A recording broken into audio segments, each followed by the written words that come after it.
بسم اللہ الرحمن الرحیم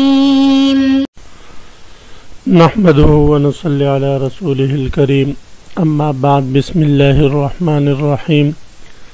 عزیز طلبہ، آج ہم کنز الدقائق حصہ دوم سبق نمبر 166 شروع کر رہے ہیں۔ اس سبق میں ہم کتاب المضاربہ سے باب المضارب الذی یضرب سے متعلق پڑھیں گے۔ آج کی اس سبق کا خلاصہ یہ ہے کہ مضارب اگر رب المال کو مال عقد بضاعہ کے طور پر دے دے تو اس کا یہ مال دینا رب المال کو یہ جائز ہے یا نہیں۔ اس کے بعد پھر ہم پڑھیں گے کہ اگر مضارب عقد مضاربت کے لیے تجارت کے لیے سفر کرنے کی ضرورت اس کو پڑے تو سفر کے اخراجات وہ کہاں سے ادا کرے گا، تو اس سے متعلق ہم انشاءاللہ آج کے سبق میں تفصیلاً پڑھتے ہیں۔ تو عزیز طلبہ آتے ہیں کتاب کی طرف۔ سب سے پہلے ہم عبارت پڑھتے ہیں فصل ولا تفسد المضاربة بدفع المال إلى المالك بضاعة وبضاعة فإن سافر فطعامه وشرابه وكسوته وركوبه في مال المضاربة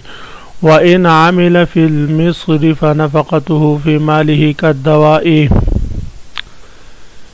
اس فصل میں مصنف علیہ الرحمہ عقد مضاربت کے حوالے سے کچھ نئے مسائل ذکر فرما رہے ہیں جو اب تک کے ابواب یا فصول میں مصنف علیہ الرحمہ نے ذکر نہیں کیے تھے۔ کچھ افادہ کے لیے مصنف علیہ الرحمہ کچھ جدید مسائل کو ذکر فرما رہے ہیں۔ یاد رکھیں عزیز طلبہ، اس مسئلے کو سمجھنے سے پہلے کہ مضارب کے پاس عقد مضاربت سے جو اختیارات حاصل ہوتے ہیں وہ 3 قسم کے ہیں۔ سب سے پہلے اختیار تو اس کے پاس یہ ہے کہ جب رب المال اس کو مال حوالہ کر دے کہ آپ اس میں مضاربت کریں اور جو نفع ہوگا وہ ہمارے درمیان نصف نصف یا اثلاثاً تقسیم ہوگا، تو اب اس مال کو دے دینے کے بعد سب سے پہلا اختیار مضارب کے پاس وہ مطلقاً عقد مضاربت سے حاصل ہوتا ہے، وہ یہ ہے کہ جو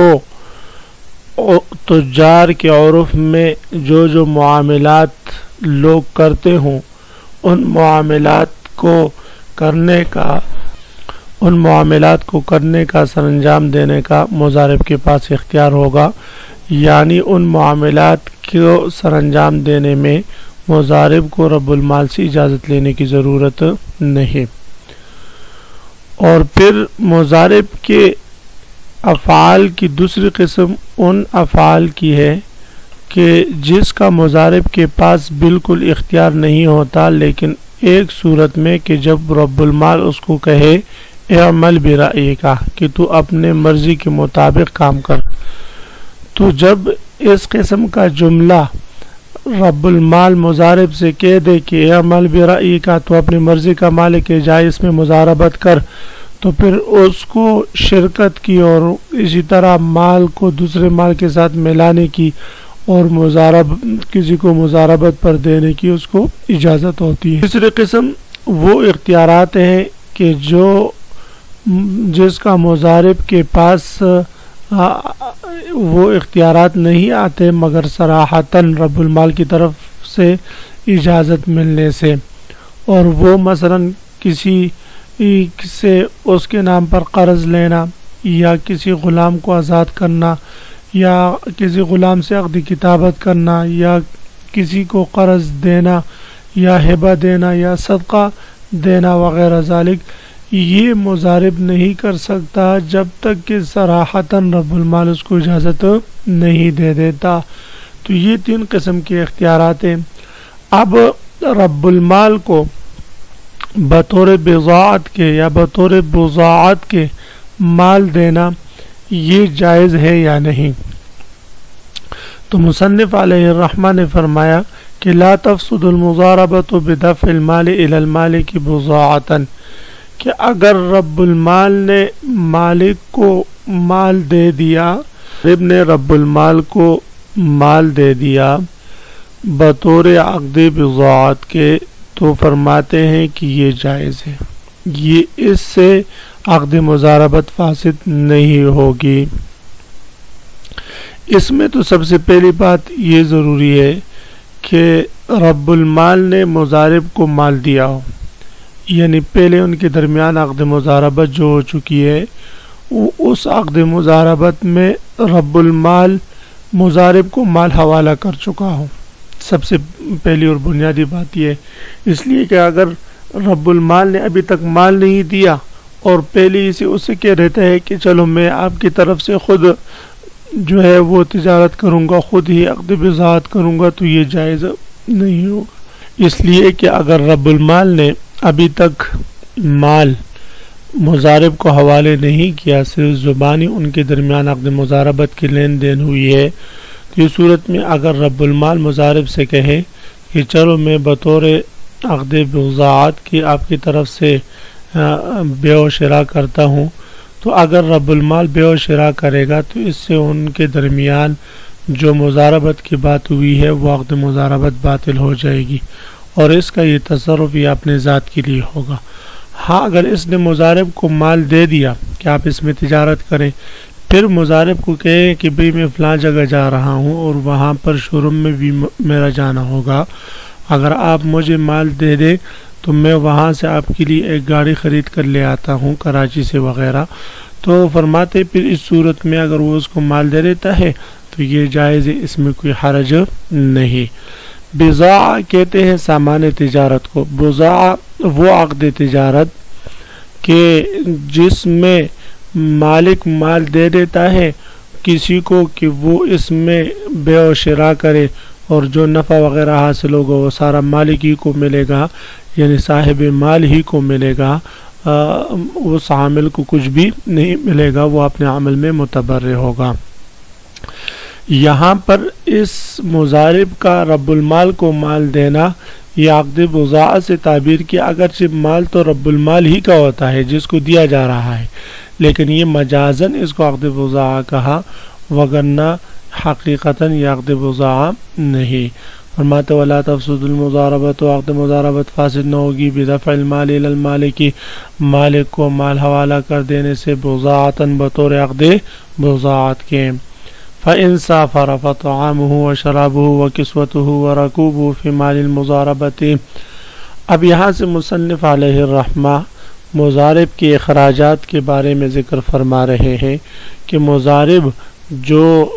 دوران تجارت خرچ کرے گا تو وہ خرچ کس کے جیب سے شمار ہوگا، تو اس کے بارے میں یہ ایک ضابطہ عزیز طلبہ یاد رکھیں،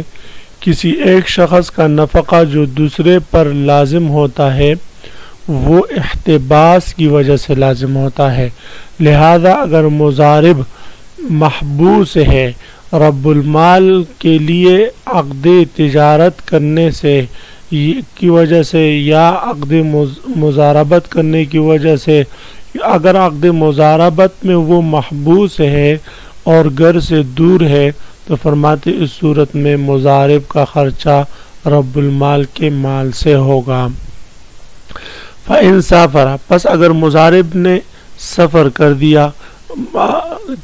بطور مضاربت کے کہ جاتا ہوں سامان وغیرہ کسی مارکیٹ وغیرہ سے لاتا ہوں، تو اب جب تک یہ دوران سفر میں ہے اور جب تک یہ سفر میں ہے تو واپسی تک جو راستے کا خرچ ہوگا، اس کے کھانے پینے کا خرچ ہے، کپڑے دھونے وغیرہ کا خرچ ہے، صابن اور تیل وغیرہ کا خرچ ہے، گاڑی کے پیٹرول کا خرچ ہے، یہ ساری چیزیں مضارب اس رأس المال سے لے گا اور اس سے لینے کی اس کی اجازت ہے۔ اور یہ اخراجات مضارب کے لیے اس رأس المال سے لینا اس وجہ سے ہے کہ مضارب ظاہر ہے کہ ایک تاجر بن کر کسی مارکیٹ میں کسی منڈی وغیرہ میں تاجروں کے پاس جا رہا ہے، تو اگر یہ صاف ستھرا ہوگا اور ایک معزز بن کر جائے گا تو لوگ اس سے تجارت زیادہ کریں گے، تو اس لیے فرماتے ہیں کہ یہ اپنے راستے کے کھانے پینے کے اور صاف ستھرا رہنے کے، اسی طرح گاڑی کے پیٹرول کے اخراجات، یہ رأس المال ہی سے لے سکتا ہے۔ دوسری بات یہاں پر یہ بات قابل ذکر ہے کہ یہاں پر سافرہ سے یہ اشتباہ نہ ہو کہ جب تک وہ شرعی سفر نہ کرے، نہیں، شرعی سفر تو 3 دن کے مسافت سے زیادہ کا ہوتا ہے، اور تو وہ مراد نہیں۔ اگر یہ 1 دن کے لیے بھی مثلا آج صبح یہ نکلتا ہے، جاتا ہے یہاں سے ایبٹ آباد اور وہاں سے سامان خرید کر لاتا ہے، تو شام کو 10 بجے یا رات کو دیر سے یہ واپس پہنچتا ہے، تو اب رات دن میں جو کھانے پینے کے اس کو ضرورت پڑی ہے، تو یہ کھانے پینے کے لیے یہ اخراجات رأس المال سے وصول کر سکتا ہے، یعنی سفر شرعی مراد نہیں، اگرچہ 1 دن کے لیے کیوں یہ نہ جائے۔ فَإِن سَافَرَ، پس اگر مضارب نے سفر کیا، فَطَعَامُهُ، تو اس کا کھانا، وَشَرَابُهُ، اور اس کا پینا، وَكِسْوَتُهُ، اور اس کا کپڑا۔ وَكِسْوَتُهُ سے مراد یہ نہیں ہے کہ وہ ہر روز اپنے لیے نیا جوڑا لیتا رہے، ہاں اگر 1 مہینہ 2 مہینے کے لیے لیے اور کپڑوں کی اس کو ضرورت پڑ جائے تو پھر لے سکتا ہے، یا یہاں سے تو موسم بالکل گرم تھا اور کوئی ضرورت وغیرہ نہیں تھی کوٹ جلسی وغیرہ کی، لیکن جس ملک میں یا جس علاقے میں یہ سامان خریدنے گیا وہاں پر اب سردی بڑھ گئی اور وہاں پر سردی ہے، تو اس کو اگر کوٹ لینے کی یا گرم چادر لینے کی ضرورت ہے تو یہ اپنے لیے لے سکتا ہے۔ وَرَكُوبُهُ، اور اسی طرح اور اس کی سواری، جس پر سوار ہو جائے را کے فتح کے ساتھ، تو اس کی سواری کا خرچہ، یعنی گاڑی میں اگر آپ نہیں لے کر جاتے تو اس کے پیٹرول کا خرچہ، اگر کسی اور گاڑی میں جاتے تو اس کا کرایہ، یہ بھی رأس المال سے ہوگا، فی مال المضاربت، یہ مال مضاربت سے ادا ہوگا۔ بس اگر مضارب نے سفر کر دیا تجارت کی غرض سے تو اس کا کھانا پینا، کپڑے کی دھلائی وغیرہ یہ چیزیں اور سواری کا خرچ وغیرہ یہ مال مضاربت سے ہوگا۔ وَإِنْ عَمِلَ فِي الْمِصْرِ، اگر وہ اپنے شہر ہی میں، اپنے بستی ہی میں کام کرتا ہے، گھر کے پاس ایک دکان ہے اسی میں وہ رہتا ہے، اور جو سپلائزر وغیرہ ہے وہ خود ہی مال لا کر اس کے پاس پہنچاتے ہیں، تو فرماتے اس صورت میں پھر خرچہ جو ہے فنفقتہ فی مالہ، اس کے اپنے مال سے ہوگا، اور کھانے پینے کا خرچہ وہ اپنے گھر سے لیں، استعمال کریں، اور اس صورت میں جو ہے وہاں سے مال مضاربت سے یہ نہیں لے سکتا، کدوائی، جس طرح کے دوائی وغیرہ کا خرچ ہے۔ عزیز طلبہ، مضارب اگر دوران سفر بیمار ہو جائے تو اس صورت میں اگر اسپتال وغیرہ جاتا ہے تو اس کا خرچہ مال مضاربت سے ہوگا یا اس کے اپنے جیب سے ہوگا۔ بظاہر اس عبارت سے تو یہ معلوم ہوتا ہے فنفقتہ فی مالی، اس کا نفقہ اس دوسری صورت میں اس کے مال سے ہوگا، کا دوائی، جس طرح کے دوائی کا خرچہ اس کے اپنے جیب سے اور اپنے مال سے ہوتا ہے۔ تو اس صورت تو کیا دوائی کا خرچہ وہ مضارب پر خود ہے اپنے ذمے، تو امام صاحب رحمہ اللہ تعالیٰ سے اس بارے میں روایت یہ ہے کہ وہ فرماتے ہیں ان الدواء فی مال المضاربۃ لأنہ لإصلاح بدنہ، کہ دوائی وغیرہ کا خرچہ جو ہے وہ مال مضاربت سے ہوگا امام صاحب رحمہ اللہ تعالیٰ کے ہاں، اس لیے کہ یہ اس کی بدن کی اصلاح کے لیے ہے، درست رکھنے کے لیے ہوتی ہے دوائی، اور جب یہ تندرست ہوگا تو تجارت وغیرہ کر سکے گا، نفع وغیرہ حاصل کر سکے گا۔ اسی طرح امام صاحب فرماتے ہیں نسوار ہے یا سگریٹ وغیرہ کا خرچہ ہے تو یہ بھی مال مضاربت سے ہی ہوگا۔ صاحبین رحمہ اللہ تعالیٰ کے اس میں اختلاف ہے، وہ فرماتے ہیں کہ یہ ٹھیک نہیں بلکہ اس کے اپنے جیب سے ہوگا، اور ان کی وہ وجہ یہ بتاتے ہیں کہ نفقہ جو واجب ہوتا ہے کسی کا کسی پر، وہ چیزیں واجب ہوتی ہے جن کا واقع ہونا معلوم ہو، متعین ہو، کھانا ہے، پینا ہے، تو ان چیزوں کی ضروریات یقینی ہے اور واقع ہوگی۔ باقی جو چیزوں کا واقع ہونا موہوم ہو، مثلا بیماری ہے یا دیگر چیزیں ہیں، تو ان کے اخراجات ہم دوسرے پر نہیں لا سکتے، واجب نہیں کر سکتے، اس لیے کہ کسی موہوم چیز کا کسی پر واجب کرنا یہ درست نہیں۔ تو